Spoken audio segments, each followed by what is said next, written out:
আজকে বানাতে চলেছি হচ্ছে আমি পাউরুটি দিয়ে ক্ষীর মাধুরী।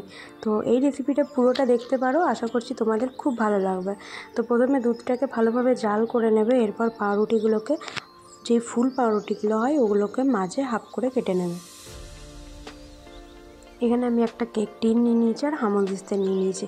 এখানে কিছু ড্রাই ফ্রুট আমি গুঁড়ো করে নেব, যেমন হচ্ছে আমন্ড আর কাজু বাদাম, কিশমিশ আর একটা সোনপাপড়ি। সোনপাপড়িটা দেওয়ার জন্য টেস্টটা আরও ডাবল হয়ে যায় আর খেতেও কিন্তু খুবই সুন্দর লাগে। তো দেখতেই পাচ্ছ তোমরা, আমি এগুলোকে সব কিছু গুঁড়ো করে নিয়েছি। এরপর দুধটা জাল দেওয়ার পর এখানে পুরো ঘন হয়ে গেছে। এরপর আমি একটা বাটিতে তুলে নিয়েছি হাফ দুধটার মধ্যে আমি একটু কাস্টার্ড পাউডার অ্যাড করে দিয়েছি 1 থেকে 1.5 চামচ মতন। তারপরে সেটাকে ভালোভাবে গুলে নেওয়ার পর, গরম দুধে ভালোভাবে গুলে নেবে তোমরা। তারপর দুধটাকে ভালোভাবে নেড়ে চেড়ে কাস্টার্ড পাউডারটা, লিকুইডটা গোটাটাই ঢেলে দেবে।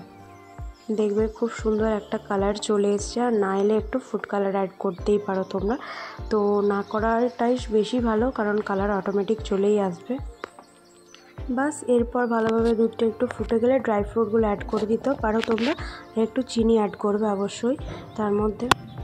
এরপর কেক টিনের মধ্যে তোমরা ঘি ব্রাশ করে নিতে পারো। তারপরে পাউরুটিগুলো যেগুলো কেটেছিলাম ওগুলো লেয়ারে লেয়ারে দিয়ে দেওয়ার পর ঘন দুধটা দিয়ে ড্রাই ফ্রুট দিয়ে তোমরা ফ্রিজার করে নেবে। 2 থেকে 3 ঘন্টা হলেই ওরা সেট হয়ে যাবে আর কি।